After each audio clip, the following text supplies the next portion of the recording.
turma, tudo bem com vocês? Prontos para mais uma aula? Hoje nós temos uma aula de português. Você lembra que falamos um pouco sobre encontros consonantais? O que são encontros consonantais? Encontro consonantal é o encontro de duas consoantes ou mais em uma palavra, não é? Então, hoje vamos falar um pouquinho mais sobre isso. As nossas palavras são palavras formadas por sílabas que combinam vogais e consoantes, não é? Só que no encontro consonantal, como a tia já disse, é o encontro de duas ou mais consoantes em uma só palavra. Então, nós temos o encontro consonantal perfeito e o imperfeito. Qual é o encontro consonantal perfeito? O encontro consonantal perfeito é aquele encontro de duas consoantes que, quando nós separamos as sílabas, elas não se separam. Elas estão juntas em uma mesma sílaba. É muito normal isso acontecer quando nós temos L, encontros com L, com R, mais uma vogal. Por exemplo, regras.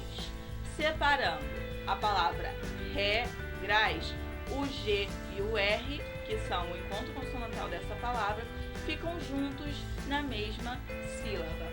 Agora, o encontro consonantal imperfeito é aquele encontro onde as consoantes se separam entre uma sílaba e outra. Elas não ficam juntas na mesma sílaba. Por exemplo, resposta.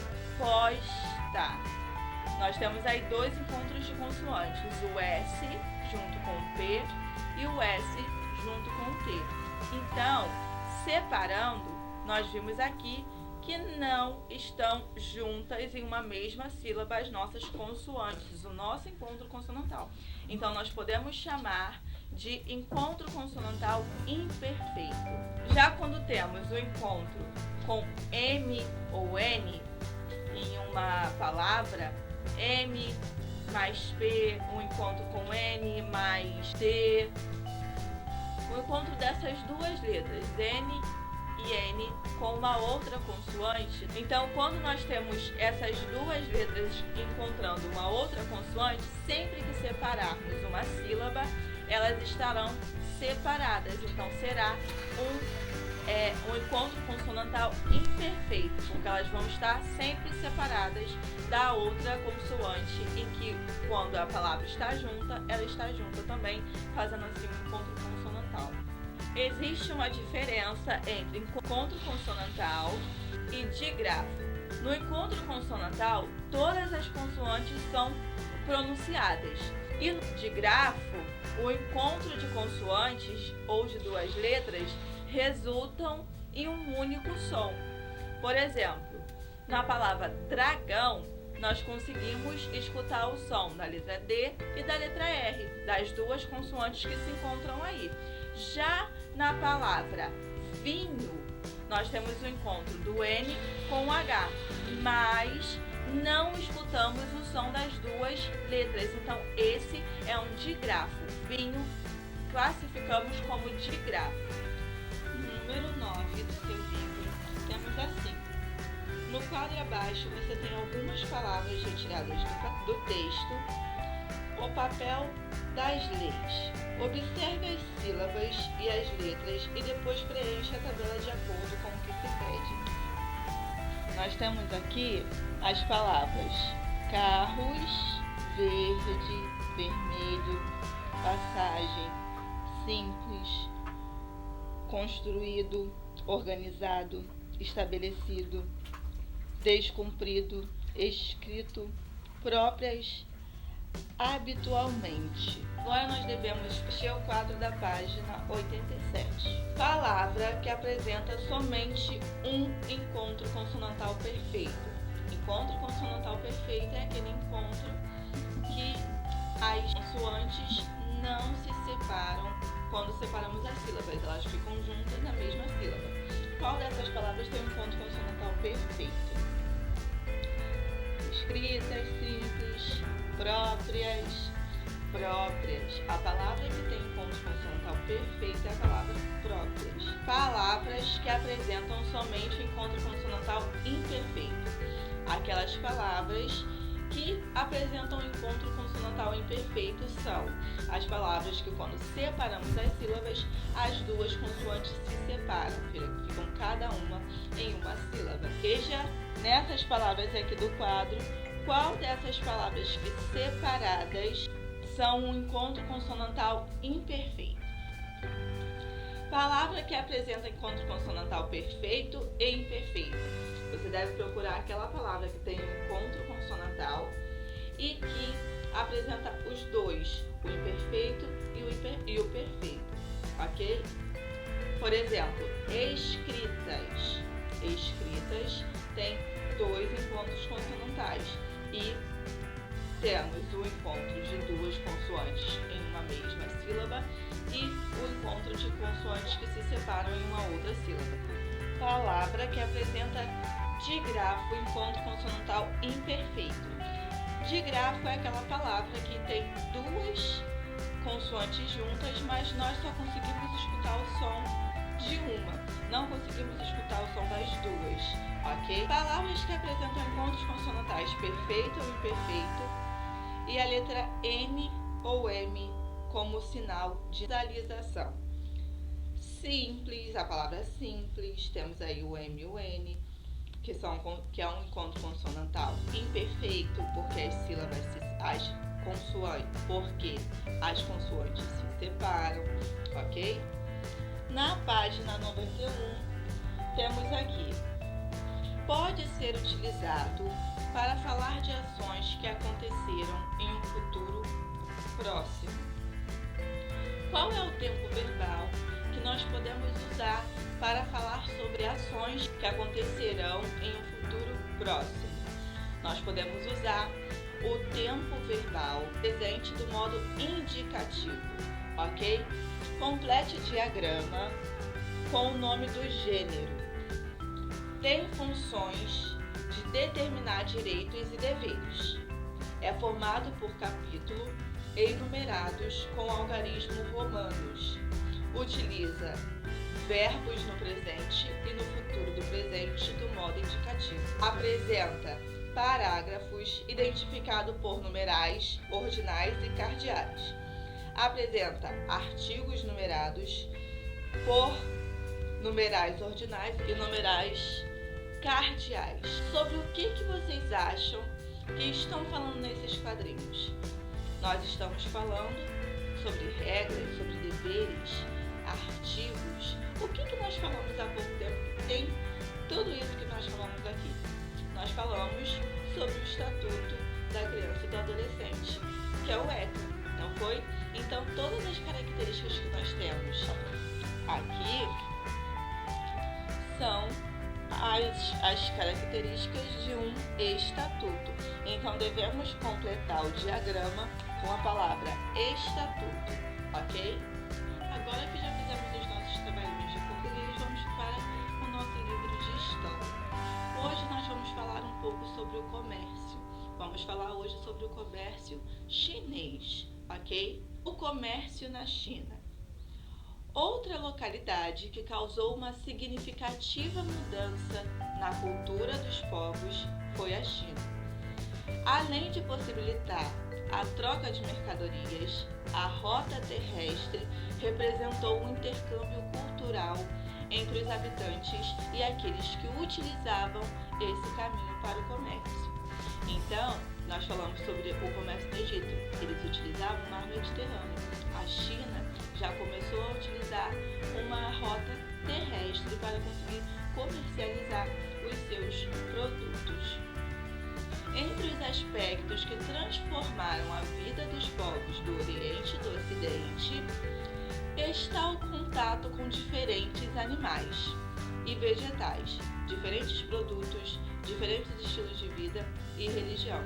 Nós sabemos que o comércio na China é muito rico assim, em diversidade de vegetais e de animais, não é? Lá eles consomem de tudo praticamente. Então, isso foi uma diferença, a variação de animais, de vegetais que eles comercializavam.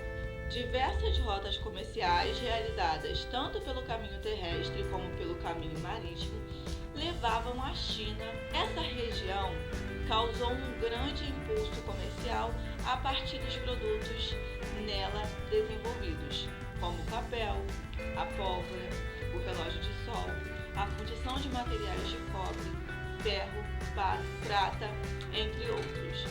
Os chineses modificaram a natureza e o modo de vida das pessoas com suas construções, produtos e invenções, como os arreios de cavalo, o guarda-sol, a roldana, o carrinho de mão com roda e sem centro, a bússola e o sismógrafo, entre outros. Por volta do ano 132, o astrônomo e o matemático chinês Zheng Heng criou o sismógrafo. Sismógrafo é um aparelho que serve para medir os terremotos, ok? A escala dos terremotos. Um aparelho bastante simples que consistia em um grande jarro de bronze, do qual saíam 8 cabeças de dragão, cada uma delas com uma pequena bola. No chão ao redor do jarro, 8 sapos com as bocas abertas, cada um representando uma direção dos pontos da roda dos ventos. Quando ocorria um tremor de terra, uma das bocas de dragão se abria, deixando cair uma bola na boca do respectivo sapo.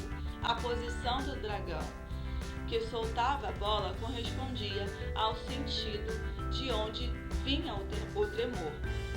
Dessa forma era possível saber a direção em que acontecia esse tremor. Então, esse aqui é o instrumento que ele fabricou. Quando acontecia algum terremoto, algum desses dragões soltava uma bolinha, abria a boca e soltava uma bolinha. E caía em um dos sapos que simbolizava ou norte, ou sul, ou sudeste, ou nordeste, da rosa dos ventos. Assim eles conseguiam descobrir em que lugar que estava acontecendo o terremoto, em que região estava acontecendo esse terremoto, ok? Número 8. Complete as frases com as palavras a seguir. Nós temos aqui um quadro com algumas palavras: alfabeto, cultural, mediterrâneo e natural. O mar, qual nós podemos usar para completar esse?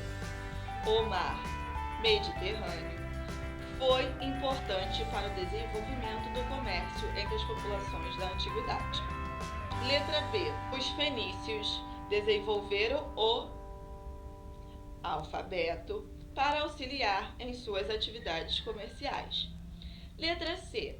A atividade comercial representou um intercâmbio entre as pessoas e produziu alterações no meio natural. Teve alterações na natureza. Na página 216, nós temos aqui o número 9. Cite alguns produtos que foram criados pelos chineses e que são utilizados por você. Nós vimos que eles criaram o papel, o carrinho de mão e muitas outras coisas. Qual desses você já utilizou ou a sua família utiliza? O papel nós utilizamos sempre, não é? O carrinho de mão, será que alguém da sua família já utilizou? Essas são criações chinesas. Então você pesquisa com a sua família qual dessas criações que você já utilizou aí na sua casa e preenche aqui o número 9 do nosso livro, tá bom? Os maias. Vamos falar um pouquinho sobre os maias. Os maias desenvolveram a agricultura e estabeleceram rotas comerciais com outros povos para a troca de produtos e cultura. Havia uma hierarquia na organização das cidades. Essa sociedade evidencia a riqueza cultural do povo americano, responsável por grandes avanços matemáticos e pela criação do calendário por meio da observação dos movimentos do Sol e da Lua. Você sabia? Estudos indicam que os povos maias e astecas utilizavam as sementes de cacau como uma forma de trocar mercadorias. Temos aqui a semente de cacau, que era uma forma deles trocarem. Os astecas. Os astecas são outra civilização que desenvolveu intensas trocas comerciais na América. A maioria da população era composta por lavradores que cultivavam milho, feijão, pimentão, algodão e muito mais. E havia também os comerciantes e os artesãos. Os comerciantes e artesãos desse povo, do povo asteca, eles vivem em casas feitas de pedra e argila. Os agricultores vivem em cabanas feitas de varas e galhos traçados cobertos por argila também. Já os incas é um povo que se localizavam na América do Sul, na Cordilheira dos Andes. Sua capital era Cusco, localizada no Peru. Essa sociedade teve cerca de 12 milhões de pessoas. Ainda hoje, as ruínas da cidade inca de Machu Picchu são visitadas por inúmeros turistas. Virou uma cidade turística, Machu Picchu no Peru. Muitas pessoas vão lá para visitar para poder entender um pouco mais sobre a cultura dos incas. E eles costumavam cultivar muitas lhamas e as conchas do mar. Eles gostavam muito, até o dia de hoje nós vimos a lhama como um símbolo inca. E temos também as conchas do mar que eles costumavam comercializar. Na página 220 nós temos aqui, número 12. Com base no que você estudou sobre os maias, astecas e incas, indique as semelhanças entre os povos. Quais eram as semelhanças entre eles? Todos eles praticavam a agricultura, todos eles praticavam o comércio. Essas eram as semelhanças entre eles. Letra B. Os materiais utilizados em suas construções. Quais eram os materiais utilizados nas construções dos incas? Eram as pedras e as argilas. 13. No sistema de troca de mercadorias, os maias, astecas e incas utilizavam objetos como moeda de troca. Ligue os povos aos objetos utilizados. Nós vimos que os astecas e os maias, eles utilizavam as sementes de cacau, não era? E os incas utilizavam as conchas. Então, ligue os povos aos objetos que eles utilizavam. 14. Retorne aos textos e copie abaixo um trecho que indica a existência de diferenças entre a vida de comerciantes, artesãos e agricultores astecas. Os comercializantes e os artesãos, nós vimos no nosso livro, eles viviam em casas feitas de pedra e argila. Já os agricultores viviam em cabanas feitas de varas e galhos traçados e cobertos por argila. Existia essa diferença de moradia entre eles. E assim nós terminamos a nossa aulinha de hoje. Um beijo da Tia Rose e boa aula. Tchau!